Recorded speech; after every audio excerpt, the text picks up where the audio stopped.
आज आपण खऱ्या अर्थानं आता जो हा मेळावा आहे, महिला सशक्तीकरण मेळावा, आज महिला कुठेच मागे नाही. क्रांतीज्योती सावित्रीबाईंनी म्हटलं होतं, स्त्री ही कुठेच मागे नाही, फक्त तिला शिक्षण हवं. स्त्री ही कुठेच मागे नाही, फक्त तिला शिक्षण हवं. आणि तोच विचार घेऊन आपल्या पुढे येत आहे सन्माननीय डोंगरे मॅडम. मी त्यांना विनंती करतो की आपण आजच्या ह्या मेळाव्यामध्ये आपण खऱ्या अर्थानं आमच्या महिला शक्तीला आपण सक्षम करावं. सन्माननीय डोंगरे मॅडम. सर्वांना माझा नमस्कार. मी आधी माझा परिचय देते. मी जयमाला डोंगरे. मी जिल्हा महिला बाल विकास विभाग इथनं आलेली आहे. आता सध्याच माझी पोस्टिंग काटोलला झालेली आहे. आधी मी नागपूरला काम करत होती. तुमच्यासाठी राष्ट्रसंत तुकडोजी महाराजांना सर्वप्रथम मी वंदन करते. सन्माननीय मंच आणि माझ्या इथे जे बसलेले आहेत बहिणी आणि भाऊ सगळे, काटोल तालुक्यासाठी सेंट्रल गव्हर्नमेंटनी एक नवीन योजना काढलेली आहे जी महिलांसाठी आहे. आणि हे जे आहे महिलांपर्यंत ही योजना पोहोचली पाहिजे तो, आणि महिलांना त्याची माहिती देते. सेंट्रल गव्हर्नमेंटची ही जी योजना आहे सखी वन स्टॉप सेंटर या नावाने अंमलात आणलेली आहे.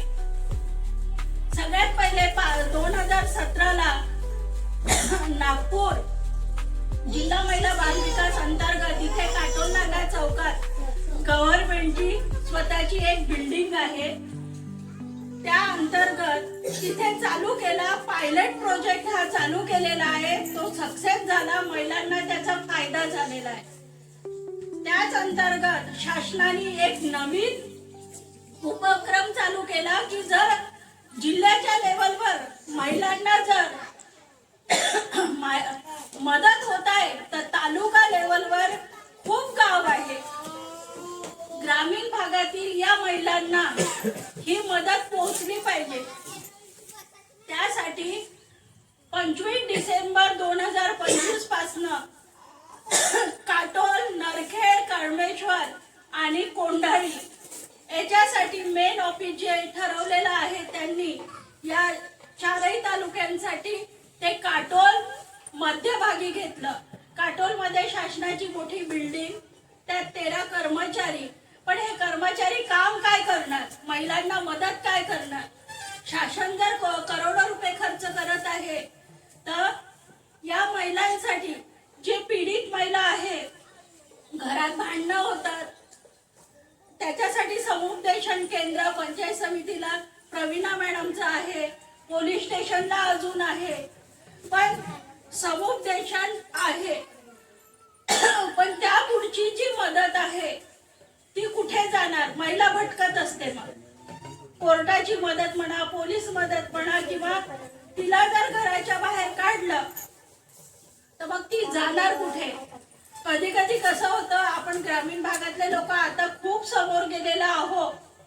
काही ठिकाणी होत नाही, पण काही ठिकाणी जर आई वडील नसले एखाद्या महिलेला तर भाऊ भावजाई असते, भावाचं कधी चालत नाही. बहिणी काय म्हणते, नवऱ्याच्या घरून आली, कुठून परत आली, 2 दिवस ठेवते, 3ऱ्या दिवस म्हणते तुम्ही आपलं बघा. अशा महिलांनी जायचं कुठे? तर काटोल मध्ये ही जी बिल्डिंग बनत आहे त्यात निवाऱ्याची व्यवस्था. महिलेला जर मुलांसकट घराच्या बाहेर काढलं तर 5 ते 10 दिवस तिथे निवारा. जर 10 दिवसानंतरही त्या महिलेला निवारा कुठे भेटला नाही किंवा त्यांच्या घरच्यांनी नेलं नाही तर परमनंट गव्हर्नमेंट तिची व्यवस्था करते आहे. मुलांच्या शिक्षणाचा खर्च, महिलेचा राहण्याचा खर्च, महिलेचं औषध पाणी असो, मुलांचं औषध पाणी असो, किंवा एखाद्या महिलेला जर स्वतःच्या पायावर उभं राहायचं आहे त्यासाठी सुद्धा 2025लाच महिला सक्षमी केंद्र हे नागपूरला उघडण्यात आलेलं आहे. तशी तिची व्यवस्था करून दिल्या जाते. पण समुपदेशन जर हा झाला निवारा, कुठली महिला असो, रेप पीडित असो, ऍसिड अटॅक असो, रस्त्यावर जर फिरत असेल अशाही महिलांना असो, पोलिसांनी पकडून आणल्या अशा महिलांना सुद्धा निवाऱ्याची व्यवस्था तिथे केल्या जाते. जेव्हा आम्ही समुपदेशन करतो पण कधी कधी काय होतं, कॉम्प्रोमाइज होत नाही.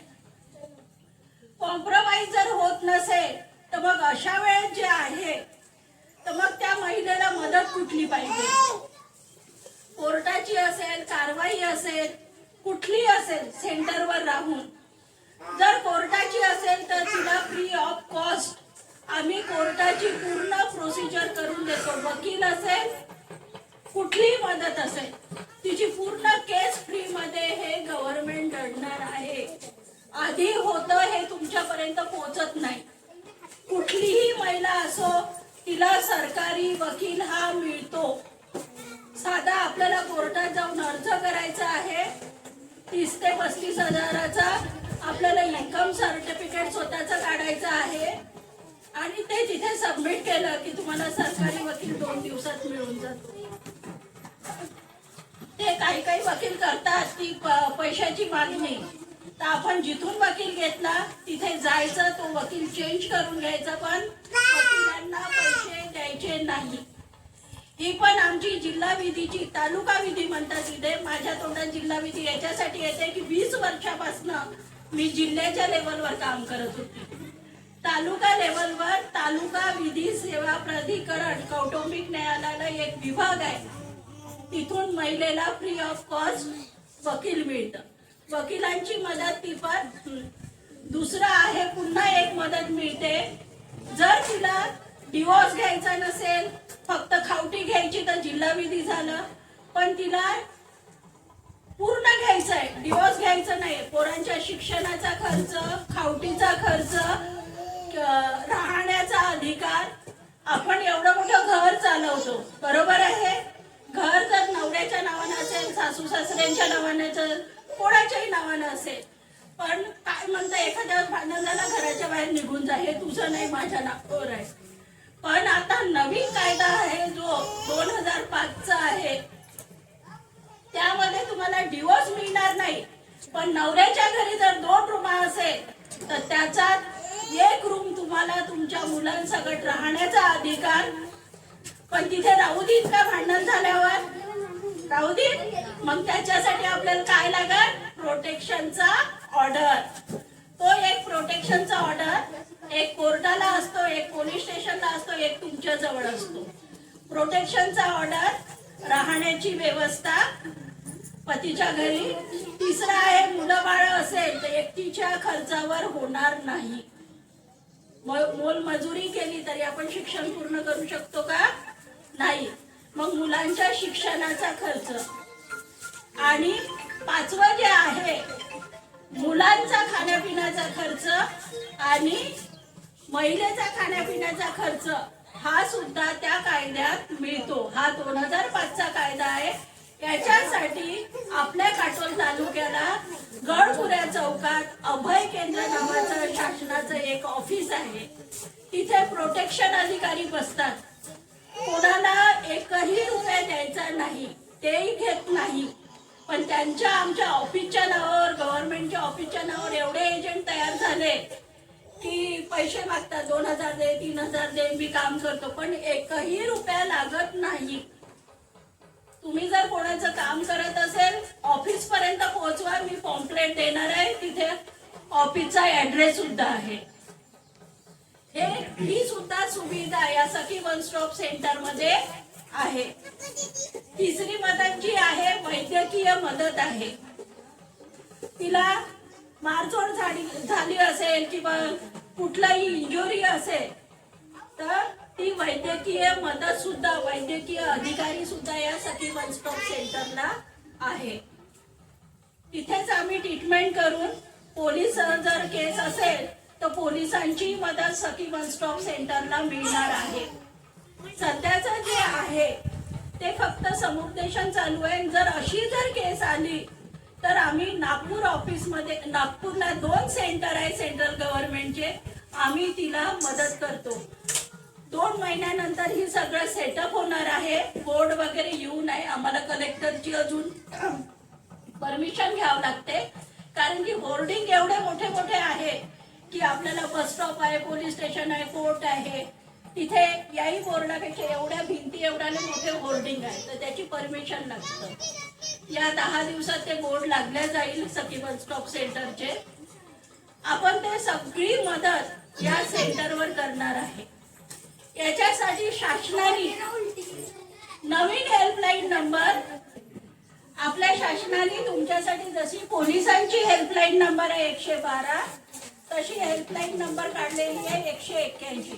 आणि शेवटच सांगते, हे जे सेंटर आहे 24/7 आहे. 24 तास इथे महिलांना मदत मिळणार आहे.